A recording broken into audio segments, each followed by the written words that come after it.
Bonjour, nous allons donc explorer par un auto-bilan votre posture et votre équilibre. C'est un élément très important pour connaître votre fonctionnement et surtout identifier des points clés par rapport à votre posture, votre tonicité générale et votre organisation face aux contraintes. La posture est extrêmement importante dans les activités quotidiennes, que ce soit au travail ou le fonctionnement général du corps, mais également dans les performances et les activités sportives. Donc là, je vous propose un bilan que vous pouvez réaliser vous-même sur des points clés que vous allez pouvoir identifier, qui vont donner des indices pour vérifier ce fonctionnement des capteurs dont je vous ai parlé, à savoir pied, œil, mandibule. Le premier test, le premier bilan que je vous propose va consister à vous mettre contre le mur, donc un mur lisse par un escalier, contre le mur, et vous allez vérifier les points d'appui qui se produisent contre le mur. Sans exagérer votre posture, vous vous tenez droit comme vous le feriez peut-être dans la rue si vous deviez marcher, en fait. Voilà. Et vous allez donc vérifier les courbures et les points d'appui. Vous avez un premier point d'appui qui a lieu en haut avec la tête sur la zone occipitale, et puis vous avez un point d'appui ici sur le massif fessier, le sacrum. D'accord ? Mais vous avez aussi des zones de non-appui, ici, la courbure cervicale, qu'on appelle une lordose, et la courbure lombaire également. Et donc ces zones de non-appui ont une flèche, en quelque sorte, c'est-à-dire la partie la plus haute, éloignée du mur, au milieu de cette courbure, sur la voûte de cette courbure, la troisième vertèbre lombaire ici, vous aurez 3 doigts, normalement, d'écartement entre le mur et l'appui lombaire. Et au niveau cervical, 4 doigts. Vous vérifierez donc si effectivement vous avez cet écartement, ou moins, ou plus, ou s'il y a une modification de la distance par rapport au mur. C'est un premier élément d'indication.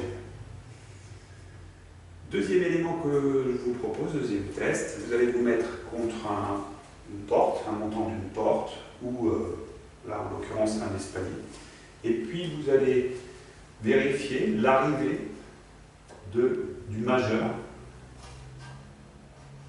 la hauteur que vous pouvez atteindre avec le majeur sans forcer, naturellement, et vous vérifiez le côté gauche par rapport au côté droit. À la suite de quoi, vous pouvez identifier s'il y a un décalage entre le côté droit et le côté gauche. Ça va vous donner une indication d'une rotation éventuellement des ceintures ou d'une élévation d'une épaule par rapport à une autre. Ce qui serait peut-être le signe d'une problématique sur la mandibule et sur l'œil. C'est complètement relié. Le troisième élément que je vous propose pour identifier donc votre posture, avec les bras le long du corps toujours debout, vous allez faire des rotations de la tête à droite et à gauche et estimer la qualité mais aussi l'amplitude et la quantité de mouvement que vous obtenez à droite et à gauche. Est-ce que ça vous paraît facile? Est-ce que c'est délié? Ou est-ce qu'il y a des blocages, etc. Et l'amplitude que vous avez, est-ce que vous êtes capable d'aller observer le dessus de l'épaule, au-dessus de l'omoplate, des deux côtés? Et est-ce que cette amplitude est comparable?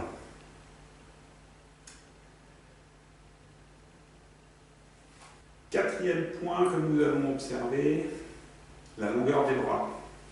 Dans cette position, neutre, décontractée, vous allez ramener vos deux mains l'une contre l'autre et vérifier si les doigts arrivent au même niveau. Est-ce qu'il y a un décalage avec les doigts? Ou est-ce que les mains arrivent à se coller l'une sur l'autre sans décalage?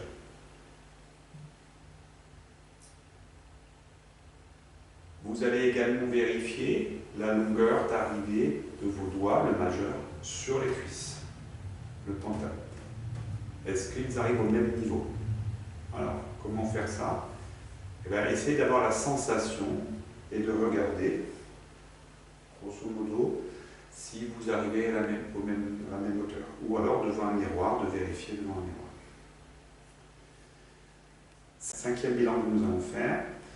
Vous allez tracer une croix imaginaire sur le sol, et donc il y aura 4 cadrans. D'accord? Le cadran de gauche et le cadran de droite. Vous allez placer le pied gauche dans les cadrans de gauche et le pied droit dans les cadrans de droite. Et à partir de là, vous allez juste, déjà dans un premier temps, essayer de sentir vos sensations. Est-ce que vous êtes en appui sur l'avant du pied? Est-ce que vous êtes en appui sur l'arrière, les talons?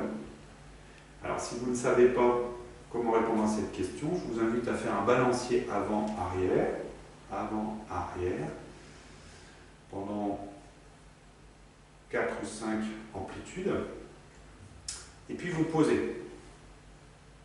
Et revérifier l'appui que vous avez. Est-ce que vous avez l'impression d'appuyer plus sur l'avant du pied, l'arrière du pied? Est-ce que vous avez l'impression d'appuyer plus sur la jambe droite que sur la jambe gauche? Est-ce que c'est croisé? Talon, pointe de pied. Voilà, tous ces éléments vont être extrêmement importants pour voir les compensations qui se produisent dans le corps par rapport à des rotations des ceintures. Donc on a la ceinture scapulaire mais aussi la ceinture pelvienne. Ces rotations de ceinture qui vont être la résultante d'une adaptation de votre posture au pied, mandibule, œil, et une adaptation générale du corps pour supporter les contraintes et rétablir une horizontalité et une verticalité en fait, du corps, qui va être gérée donc par le cerveau comme il peut. Donc, dans un deuxième temps, vous allez faire une observation des pieds. Est-ce que vos pieds sont parallèles? Est-ce qu'ils sont ouverts en V? Est-ce qu'ils rentrent, ils convergent? Est-ce que vous êtes en appui sur le bord des pieds? Est-ce qu'on est en appui sur l'intérieur? Est-ce que vous avez l'impression d'être avec le pied écrasé, qu'on appelle un pied plat? Ou est-ce qu'on est avec un pied creux, c'est-à-dire qu'il se creuse? Voilà, tous ces éléments sont importants. La physiologie classique amène des pieds parallèles. C'est ce qui se passe pour les nourrissons, les enfants, enfin, pas les nourrissons, mais du moins les enfants, quand ils commencent à marcher, ils ont les pieds parallèles. Et j'ai souvent cette remarque de dire oui, mais c'est normal d'avoir les pieds qui s'ouvrent. En fait, non, c'est pas du tout normal. Imaginez que vous devez courir le 100 mètres. Vous n'allez pas courir le 100 mètres avec les pieds écartés en V. Vous allez avoir les pieds qui vont pointer dans la direction de votre trajectoire. Donc tout droit devant vous est parallèle. Voilà. Notez tout de même que lorsque l'on s'accroupit, il y a une rotation automatique des hanches pour faciliter le passage mécanique en fait, du corps et qui va provoquer une ouverture des pieds et une rotation. Mais ça, c'est encore un élément mécanique particulier. Donc, la posture des pieds.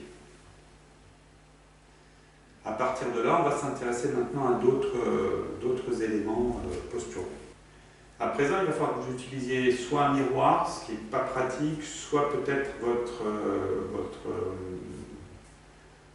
téléphone portable pour vous filmer pendant quelques instants de profil et vérifier si vous avez les épaules qui s'enroulent et la tête qui est ce qu'on appelle déjetée en avant ou en arrière. Juste vérifier donc dans les deux plans, à gauche et à droite. Ça vous donnera aussi des indications de compensation avec la mandibule, effectivement, qui aura tendance à vous projeter un petit peu vers l'avant. Voilà. Ou être en hypercorrection avec une absence de courbure ici, ce qui existe aussi, ce qui est aussi une pathologie, ce qui est une compensation d'une problématique de posture. Voilà.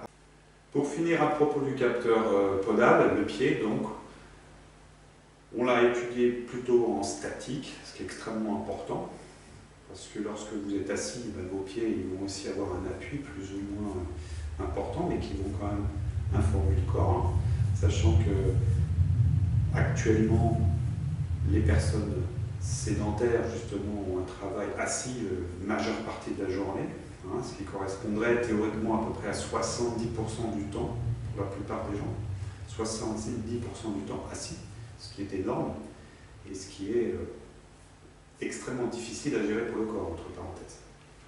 Donc là, on va vérifier le déroulement du pied. Comment le pied se déroule sur le sol. Vous allez effectuer des marches et vérifier votre déroulé de pied. Est-ce que l'attaque se fait par le talon avec une légère pronation qui intervient, c'est-à-dire le gros orteil qui intervient en dernier et qui amène la propulsion? Est-ce que c'est ce phénomène-là qui se déroule? Donc pied droit, talon, gros orteil, alternativement? Ou est-ce qu'il y a des petits désordres là-dessus? Vous pouvez également vérifier l'usure de vos chaussures pour vérifier s'il y a une usure qui est similaire au minimum. Et où se situe cette usure? Donc normalement, on attaque par le bord externe du talon et on tourne légèrement le pied pour amener le gros orteil.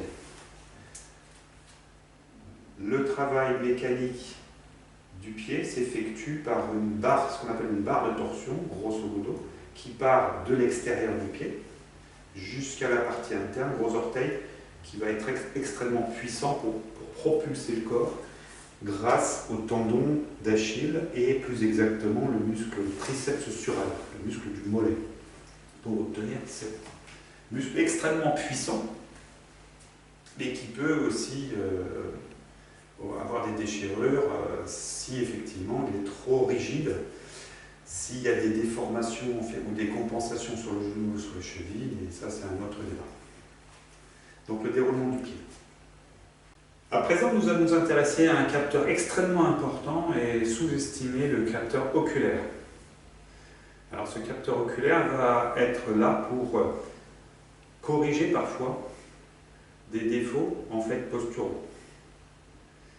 Mais il peut également avoir lui-même un défaut de fonctionnement. Et ce défaut de fonctionnement, ce n'est pas simplement l'accommodation comme on le voit chez un ophtalmologiste, c'est-à-dire la myopie ou l'astigmatie, etc. Ça, c'est des défauts qui sont étudiés assez facilement, c'est-à-dire je vois flou, quoi, grosso modo. Mais il peut y avoir des défauts plus subtils et qui sont malheureusement sous-estimés, les défauts de convergence. Les deux yeux vont être là pour donner une stéréoscopie, un relief, et cherchent l'horizontalité du coup. Le réglage, c'est l'horizontalité. Donc les deux yeux doivent travailler de concert et pouvoir travailler de concert, soit en convergence, soit en divergence. Si je rapproche un objet, il va y avoir une convergence, si je l'éloigne, il va y avoir une divergence des yeux, mais ils devraient travailler de concert et de manière symétrique. Or, ce n'est pas forcément toujours le cas, pour différentes raisons. Et donc, c'est ce qu'on va explorer avec ces tests qu'on va effectuer. Alors, le premier test très simple, c'est de déjà déterminer l'œil directeur, parce qu'il y a un œil qui va donner le tempo par rapport à l'autre, qui va diriger les opérations. Et pour obtenir cet œil directeur, c'est très simple. Avec le pouce, vous allez viser un coin de votre pièce, d'accord, et fermer l'autre œil. Donc, si je ferme l'œil gauche, voilà, je vérifie que le pouce n'a pas bougé. Par contre, si je ferme l'œil droit, mon pouce s'est décalé. L'œil directeur, pour moi, donc, est l'œil droit, ce qui correspond la plupart du temps, effectivement, à des droitiers. Notez également que le fait d'être droitier ou gaucher va influencer votre posture. Classiquement, les droitiers vont avoir une inclinaison, légère inclinaison du corps à droite, et vous aurez une légère inclinaison du corps à gauche, et une modification des capteurs. C'est une spécialisation par rapport aux activités quotidiennes. Il n'y a rien de pathologique, c'est une adaptation. Donc l'œil directeur. Pour le deuxième test concernant les yeux, je vais avoir besoin de deux choses. Un stylo et puis surtout de filmer. Donc là, votre caméra sera de nouveau sollicitée. Vous allez donc éloigner le stylo à bout de bras et regarder un élément un peu spécifique. Là, c'est le bout du stylo, ou ça peut être le capuchon ou la pointe du stylo. Et rapprocher cet élément du nez en fixant cet élément. Et donc, vous allez pouvoir filmer la convergence des yeux. Convergence et divergence des yeux. Ça va être extrêmement important de voir la synchronicité des deux yeux. Et peut-être qu'il y aura un œil qui ne va pas pouvoir assurer la convergence en fait, par rapport à l'autre. Vous avez une petite variante de ce test où vous allez monter et descendre. Et puis à différentes hauteurs, vérifier la convergence. Donc là, vous aurez également l'adaptation sur la hauteur. C'est extrêmement important de savoir s'il y a un défaut de convergence. Normalement aussi, si vous faites un test de poursuite comme ça, vous aurez un travail de concert des deux yeux, ce qu'on appelle une vision binoculaire. Là aussi, ça peut être pathologique de voir qu'il y a un œil qui ne suit pas bien et qui n'arrive pas à se synchroniser. Troisième test que je vous propose d'effectuer.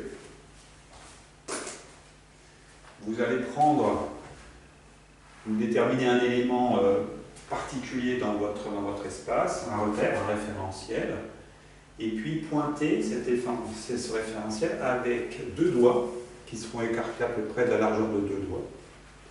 Et vous pointez cet élément référentiel. Donc ça peut être un meuble ou quelque chose. Voilà. À partir de là, vous allez fermer les yeux pendant environ 20 secondes.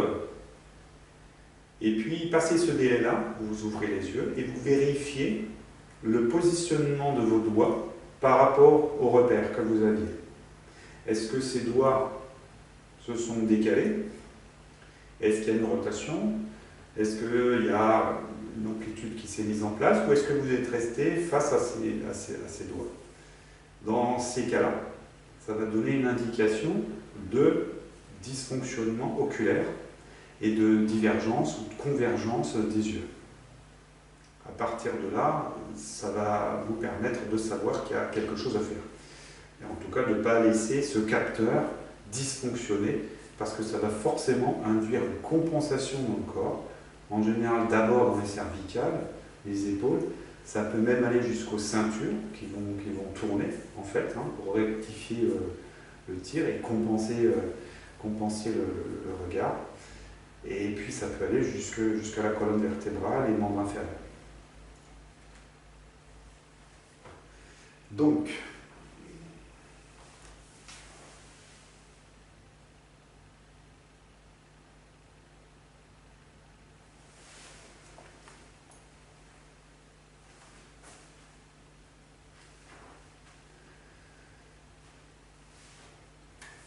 quatrième test concernant donc les yeux, c'est le test dit du piétinement.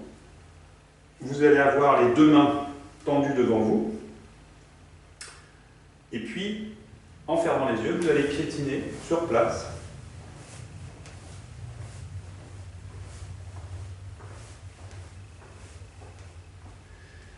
Et en ouvrant les yeux, vous allez voir si vous êtes décalé ou si vous avez tourné légèrement. S'il y a eu un déséquilibre ou s'il y a eu une impossibilité à réaliser ce test. Donc par rapport au référentiel. Si d'emblée vous avez des vertiges et que vous tombez, c'est qu'il y a un grave problème effectivement des capteurs oculaires qui ont été compensés sans doute par tout un tas de désordres, etc. Dans un deuxième temps, toujours ce test-là, vous allez le modifier avec une rotation. C'est-à-dire que vous allez faire une rotation de la tête à droite et toujours faire ce piétinement.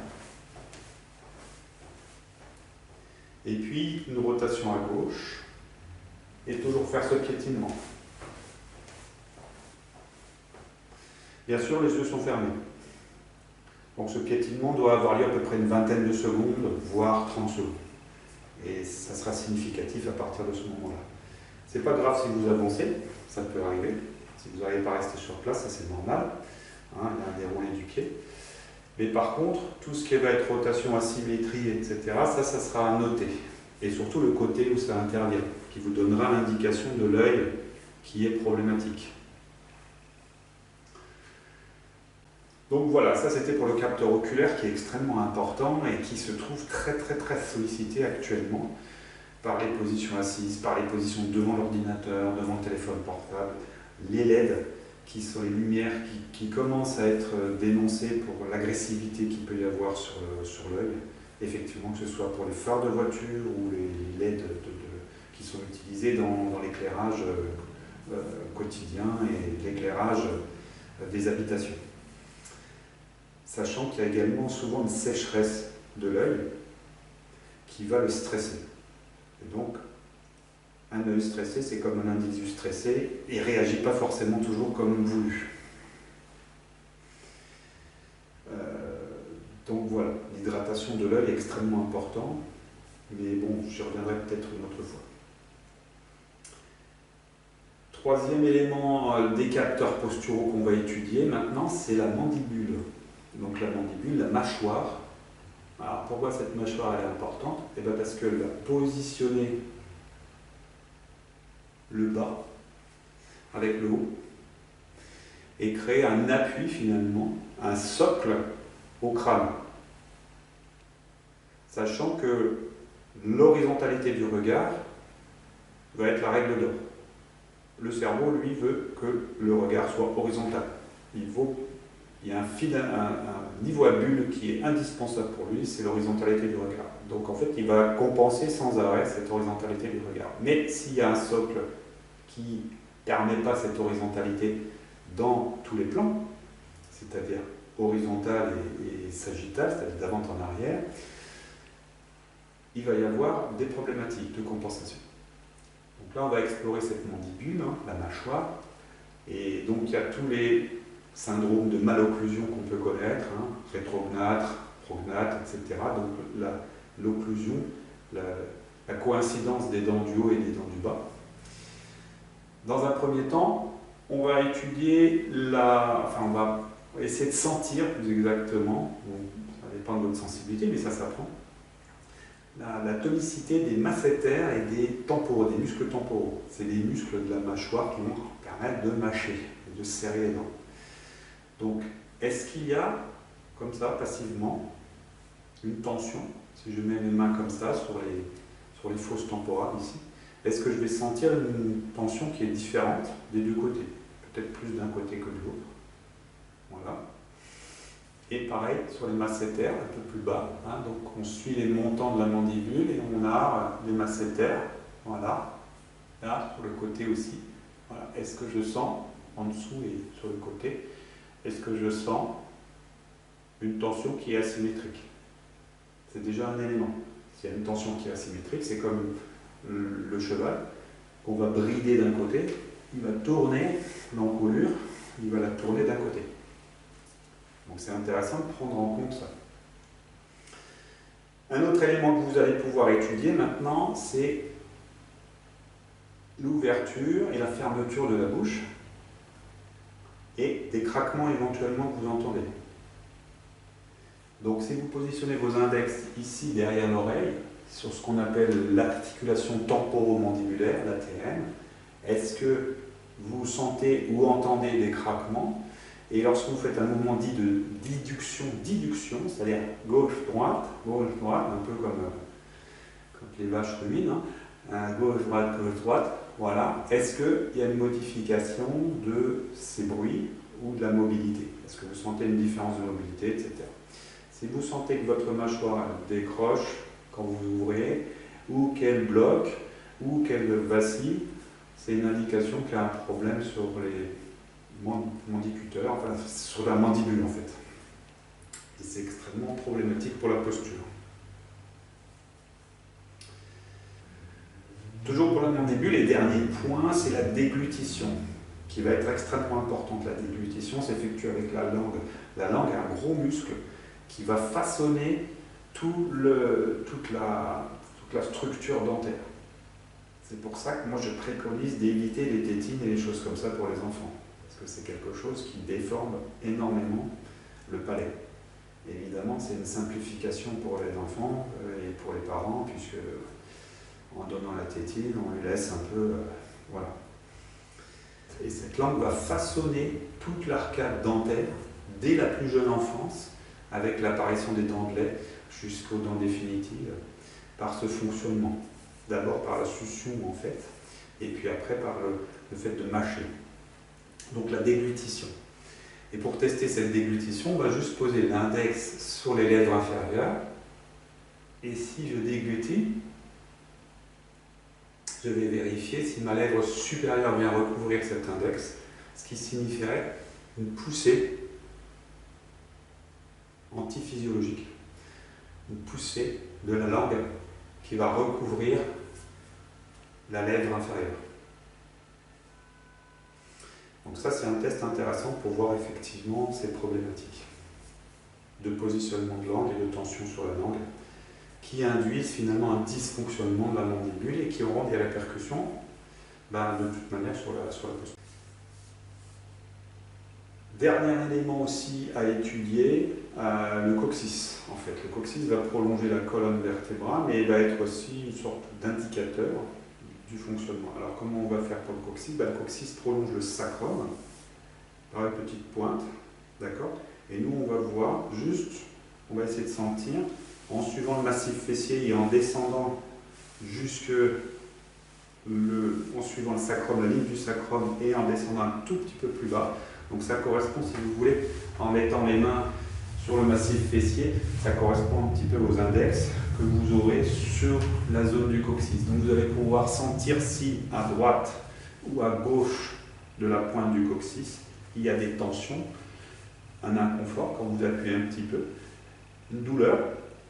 Et là, ça va signifier qu'il y a un petit état inflammatoire sur cette zone-là, donc une tension qui arrive sur le coccyx. Et ce coccyx, c'est une zone terminale, effectivement, mais qui va être une zone de compensation de tout ce qui va se passer en haut, sur les ceintures, ou en bas, avec le pied, etc.